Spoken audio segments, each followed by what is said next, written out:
The number of you here today bear witness to her popularity and to her immense integrity. It's with great pleasure that I welcome her to the Stratford Literary Festival.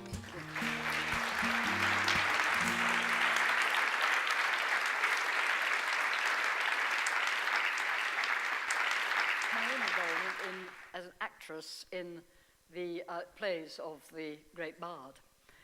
I remember, for example, being part of a Oxford University Dramatic Society playgroup, which went as long ago as 1951, around universities in the United States, playing King Lear.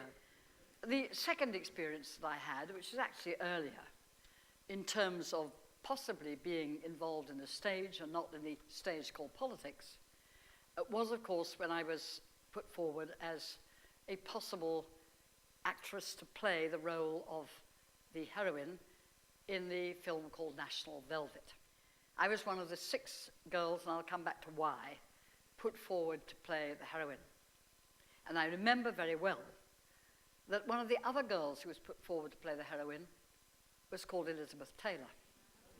She was a very good-looking brunette girl, very accomplished. Well, I was quite accomplished too.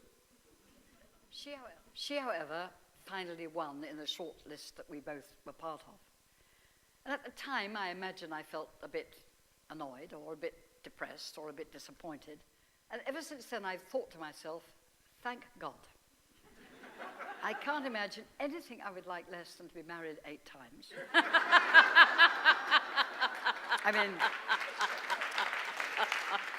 I'll tell you that one of the things that most surprised me when many years later I became Secretary of Education was that the whole of the 11+ examination system was carefully weighted, which then led on to the opening up of secondary education to the grammar school. The girls would have won 65% of the places had there not been waiting.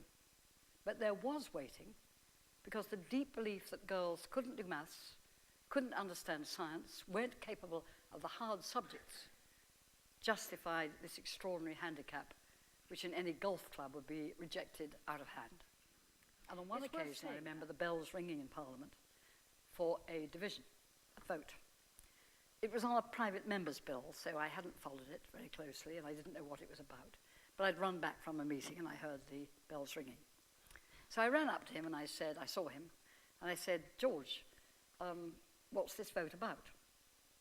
And he sort of looked as if he was choking, and he said, I'd rather not say.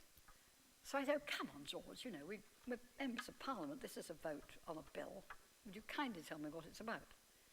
So he smiled very sweetly, he patted me on the top of the head, and he said, don't you trouble your pretty little head about it. It turned out to be homosexual law reform. Now, that was another world. Women like me weren't supposed to know there were such things, let alone to vote on them. And that was part of the objectives that we came across at that time. And I hope myself that Britain and the other countries of Europe and North America have enough humility to see that we can learn something about politics from other people and very much benefit from it. Thank you.